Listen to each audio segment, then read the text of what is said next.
अरे सर, तो conditional statements की बात कर लेते हैं। क्या होते हैं कंडीशनल स्टेटमेंट? या भी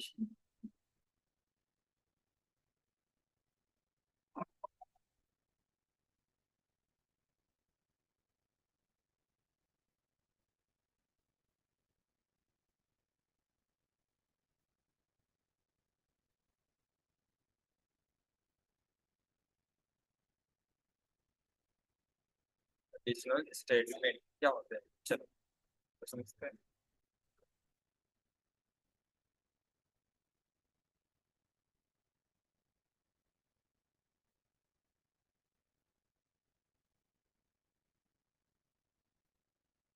किस पे काम करते हैं? कंडीशन पे काम करते हैं। किस पे काम करते हैं? कंडीशन पे। अरे हाँ कि ना। अब कितने टाइप्स की कंडीशन होती है? तो तीन टाइप्स की होती है। कितने टाइप्स की होती है? तीन टाइप्स की। एक होता है इफ, एक होता है इफ एल्स, और एक क्या होता है? स्विच होता है। क्या होता है? आया समझ में? अब स्टेप बाय स्टेप इन सबको अपन समझते हैं कि क्या होती है ये सारी चीजें। इफ की बात कर लेते हैं, उसके बाद इफ एल्स पे आते हैं। ठीक है, यूजर नेम स्पेस एसटीडी। ठीक है, इंट मैन। ठीक है, मैं आ जाता हूँ किस पे? इफ पे। मैंने बोल दिया इफ, इसके अंदर क्या रखूंगा? कंडीशन रखूंगा। कभी कंडीशन ट्रू होती है। क्या होती है? ट्रू होती है, तो इसके अंदर आप जो भी लिखोगे वो एग्जीक्यूट हो जाएगा। इसके अंदर जो भी लिखोगे वो एग्जीक्यूट हो जाएगा। और कभी कंडीशन फॉल्स होती है, तो इस ओपन बॉडी और क्लोज बॉडी के बाद जो भी देगा वो चलेगा। ठीक है, मतलब समझ में नहीं आया सर तो समझते हैं। फॉर मैं एक एज नाम का एक काम करके इसको एक क्वेश्चन से कर देता हूँ। समझ में आ रहा है? इधर आ रहा है तो मैंने क्या किया, इनपुट, इसको एक क्वेश्चन से करते हैं। Input age from user and check the given age is greater than equal 18. If age is greater than equal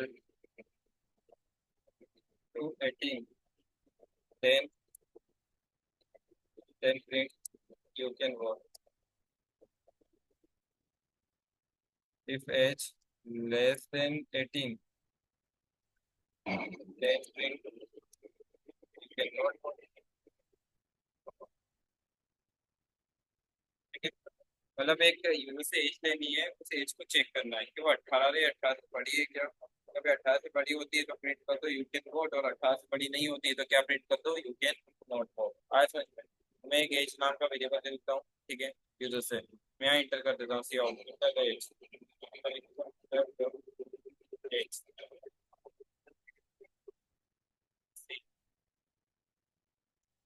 अब मैंने यहाँ कंडीशन लगा दी। इफ के अंदर अपन क्या लिखते हैं? कंडीशन। मैंने कंडीशन लिखी कि क्या एज 18 है, 18 से बड़ी है क्या, age greater than equal to 18 होती है, तो आप क्या प्रिंट कर दो? आप प्रिंट कर दो यू कैन वोट। ये आप प्रिंट कर दो। अब इसको चला के देखते हैं क्या करते हैं, पहले चला के देखते हैं। मैंने एज ले ली फालतू, क्या ले ली? फालतू। यहाँ पर चेक होगा, यहाँ पर इफ लगा। इफ का मतलब क्या होता है कि अगर ये होता तो क्या होता है ना। तो मैंने बोला कि अगर मेरी एज जो है वो 18 या 18 से बड़ी होती, अब 22 greater than equal to 18, condition क्या है? ट्रू है, तो क्या प्रिंट होगा? You can vote. यानी कि क्या प्रिंट हो जाता? यू कैन वोट प्रिंट होता।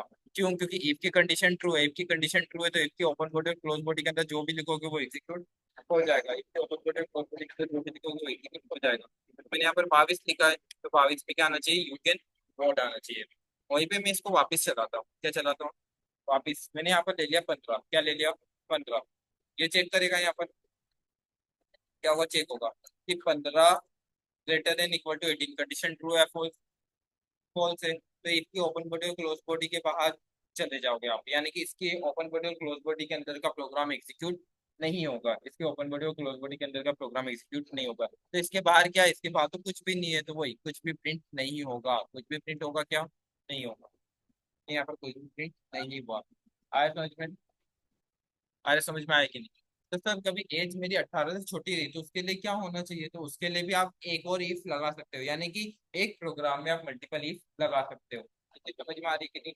एक प्रोग्राम में एक से ज्यादा इफ को लगा सकते हो। तो मैंने यहाँ पर भी इफ लगा दिया, मैंने बोल दिया कि एज कभी 18 से छोटी होती है तो आप क्या प्रिंट कर दो, सी आउट। मैंने बोला कि प्रिंट कर दो यू कैन नॉट वोट, आप वोट नहीं कर सकते। आया समझ में? तो मैंने बोल दिया 15। 15, अब देखो जहां पर भी इफ लगाए वो सारी कंडीशन चेक होगी। आया समझ में? जहां पर भी इफ है ना वो सारी कंडीशन चेक होगी, जैसे कि ये वाली वापस चेक होगी 15 greater than equal to 18 condition false. इधर बाहर आ गए, बाहर एक और इफ मिल गया तो चेक करेगा 15 लेस देन 18 कंडीशन ट्रू। ये प्रिंट कर दो यू कैन नॉट वोट। तो ऐसे चलता है ये। कोई डाउट, कोई दिक्कत इधर?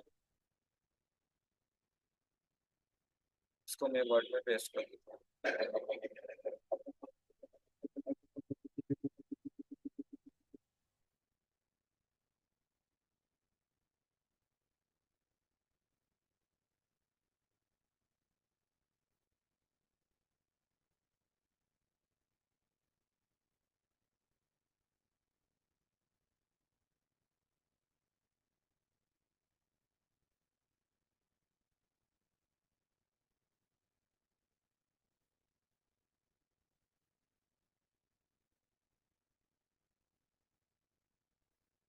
हो गया?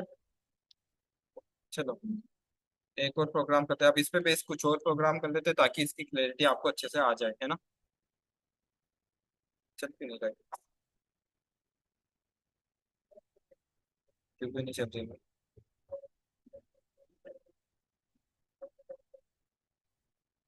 हैंग हो गई तो?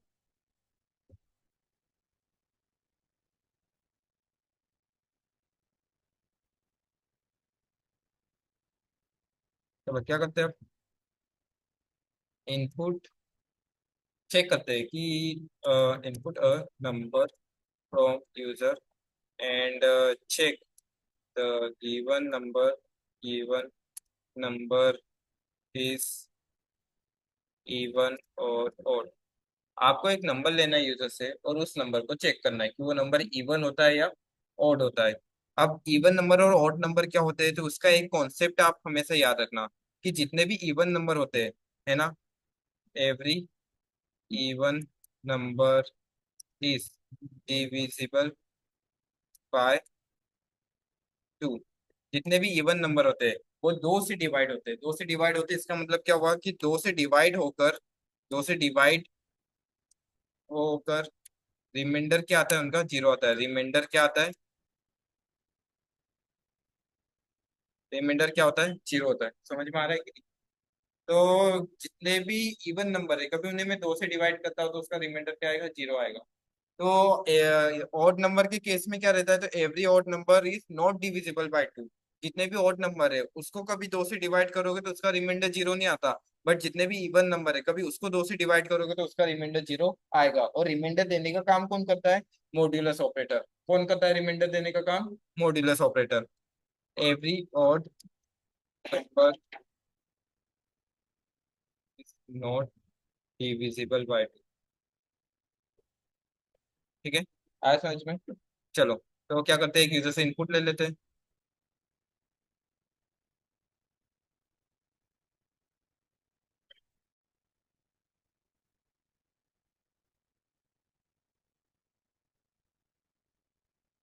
ठीक है, तो मैं क्या करूँ? ले ले इनपुट यूजर से। अरे हाँ कि ना? नंबर नाम का वेरिएबल ले लिया। सी आउट, एंटर द नंबर।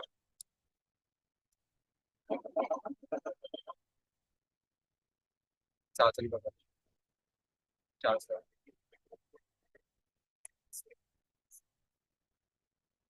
ठीक है, तो मैंने नंबर नाम का वेरिएबल ले लिया, यूजर से इनपुट लिया। अब every number is divisible by 2, even number. तो मैंने इवन नंबर के लिए अपन केस लिख देते, इवन नंबर की condition. Condition for even number, even number. ठीक है, क्या होती है कंडीशन इवन नंबर की? मैंने बोला कि कभी मैं किसी नंबर को, अब रिमाइंडर देने का काम कौन करता है? मॉड्यूलस ऑपरेटर करता है। कौन काम करता है रिमाइंडर देने का?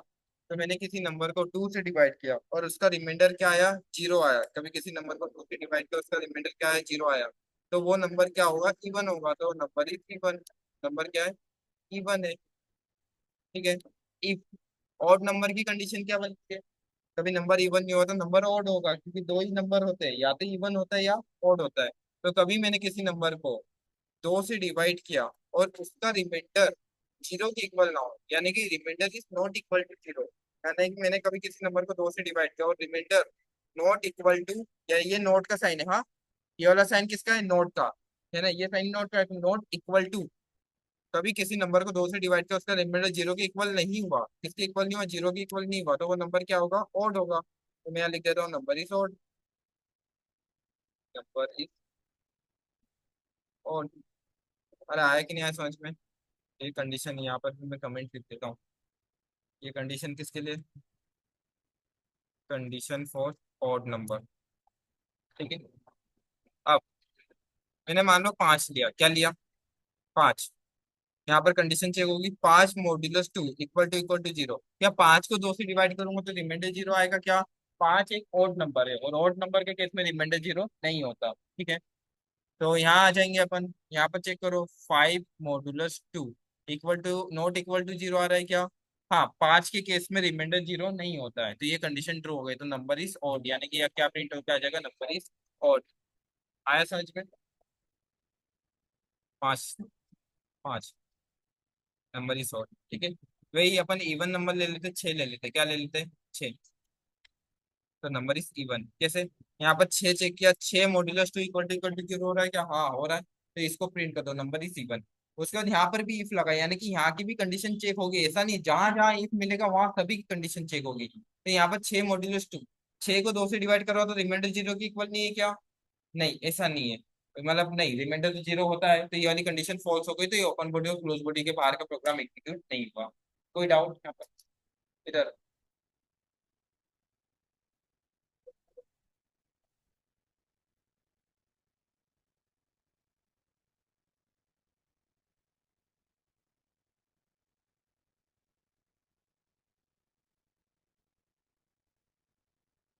और कर लेते,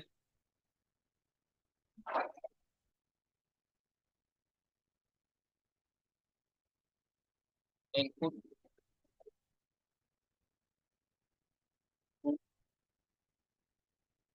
number from and find the maximum of two number। दो नंबर लेना है यूजर से, कितने नंबर लेना है, दो नंबर। और दो नंबर में से फाइंड करना है कि दोनों नंबर में से मैक्सिमम नंबर कौन सा है। फॉर एग्जांपल कि मैंने num 1 ले लिया, जिसमें मैंने 5 ले लिया, और num 2 ले लिया, जिसमें मैंने क्या ले लिया, 8 ले लिया। ठीक है। चेक करो कि नंबर 1 बड़ा है या नंबर 2 बड़ा है, तो कौन सा नंबर बड़ा है, 2 बड़ा है। कैसे पता चलता है, दिख रहा है कि 5 छोटा होता है और 8 बड़ा होता है। ठीक है। यहाँ पर प्रोग्रामिंग में इसको समझते हैं। प्रोग्रामिंग में अपन कैसे चेक करेंगे, मैंने बोला कि कभी नंबर 1 नंबर 2 से बड़ा होता है, इसका मतलब क्या हुआ कि नंबर 1 बड़ा है, N1 बड़ा है, N1 इज ग्रेटर। आया कि नहीं आया समझ में। नहीं तो फिर मैं N2 को चेक करता हूँ, क्या N2 N1 से बड़ा है, तभी ये कंडीशन ट्रू होगी, तो N2 ग्रेटर होगा, N2 इज ग्रेटर। अरे आया कि नहीं आया समझ में। तो N1 ग्रेटर और N2 ग्रेटर में से कौन सा ग्रेटर है, कैसे पता चलेगा, इससे। ठीक है। तो ले लेते हैं अपन, पहले दो नंबर ले लेते हैं, क्योंकि दो नंबर में से मैक्सिमम फाइंड करने के लिए 2 नंबर होना चाहिए अपने पास। ठीक है। आया समझ में। अरे आ गया।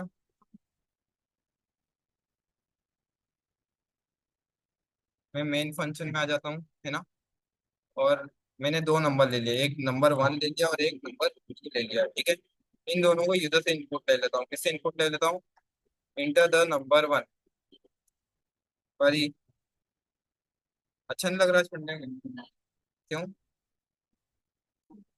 N1 ले लिया। ठीक है। फिर दूसरा नंबर इनपुट ले लेता हूँ, cout, enter the number 2।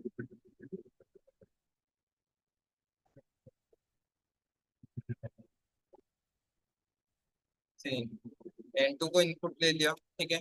अब चेक करो, मैंने बोला कि क्या N1 ग्रेटर देन N2 है क्या, सॉरी, N1 बड़ा है क्या N2 से, ये कंडीशन ट्रू होती है तो आप क्या प्रिंट कर दो कि N1 इज ग्रेटर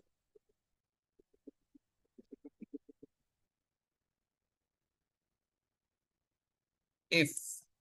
ये तो क्या प्रिंट कर दो। आप चेक करो क्या N2 बड़ा है N1 से, ये कंडीशन का फुल होगी ऑब्वियसली बात है जब N2 बड़ा होगा। तो मैंने यहाँ पर भी लेकिन इफ की कंडीशन लगा दी, मैंने बोला कि चेक करो क्या N2 बड़ा है N1 से। कभी ऐसा होता है तो लिख दो N2 is greater, N2 is greater. आया समझ में। रन कर दो, चेक कर लेते हैं। N1 में वही 5 ले लो और N2 में मैंने 8 ले लिया, तो N2 इज ग्रेटर क्या हुआ होगा, चेक हुई होगी कंडीशन। N1 में क्या है, 5 है, तो 5 ग्रेटर देन 8, कंडीशन ट्रू है फॉल्स, कंडीशन फॉल्स है। तो यहाँ पर चेक करो 8 ग्रेटर देन 5, कंडीशन ट्रू है फॉल्स, कंडीशन ट्रू है, तो क्या लिख दो N2 इज ग्रेटर। आया समझ में। आ गया।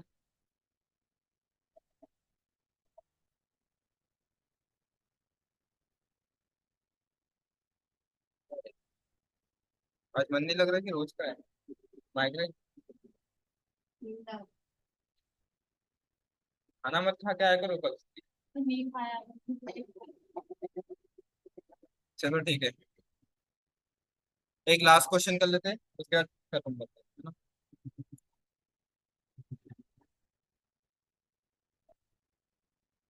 Input a number from user and check the number is positive negative or zero. एक यूजर से नंबर लेना है और वो नंबर को चेक करना है कि वो नंबर पॉजिटिव है नेगेटिव है कि जीरो है। अब नंबर कब पॉजिटिव होता है, जब वो नंबर क्या होता है, जीरो से बड़ा होता है, इसका मतलब वो नंबर क्या हुआ, पॉजिटिव हुआ। ठीक है। अरे आया कि नहीं आया समझ में। तो नंबर कब पॉजिटिव होता है, जब वो नंबर जीरो से बड़ा होता है। मैं एक काम करता हूँ, पहले एक नंबर नाम का वेरिएबल ले लेता हूँ जो यूजर से इनपुट लूंगा, किससे लूंगा। मैंने एक नंबर नाम का वेरिएबल लिया, यूजर से इनपुट लिया, इसको किससे इनपुट लिया, मैंने बोल दिया सी आउट इंटर द नंबर।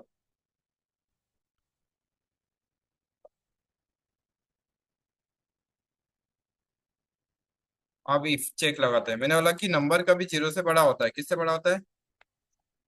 तो जब पॉजिटिव नंबर तो जीरो से बड़े होते हैं, तो मैंने क्या बोल दिया, नंबर इज पॉजिटिव, ये नंबर क्या है, पॉजिटिव है। फिर इफ लगा दिया। नंबर नेगेटिव कब होता है, जब वो नंबर किससे छोटा होता है, जीरो से छोटा होता है, तब वो नंबर क्या होता है, नेगेटिव होता है, तो मैंने यहाँ बोल दिया नंबर इज नेगेटिव। और वो नंबर जीरो कब होगा, जब वो नंबर जीरो के बराबर होगा, किसके बराबर होगा, जीरो के बराबर होगा, तो वो नंबर क्या होगा, जीरो होगा, तो मैंने यहाँ बोल दिया नंबर इज जीरो।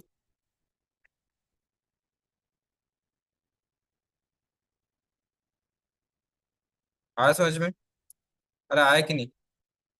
तो मान लो इसमें मैंने जीरो ही ले लिया, क्या ले लिया, यहाँ चेक करो, zero greater than zero, condition true है फॉल्स, फॉल्स, क्योंकि जीरो जीरो से बड़ा नहीं होता। मैंने बोला zero less than zero, condition true है फॉल्स, फॉल्स, क्योंकि जीरो जीरो से भी छोटा नहीं होता। चेक करो, zero equal to zero, condition true है फॉल्स, ट्रू, तो नंबर क्या आ गया, जीरो आ गया, क्या आ गया। ठीक है। आया समझ में। चलो ठीक है, तो ये कंप्लीट इफ स्टेटमेंट अपना खत्म हो चुका है यहाँ पर, ठीक है।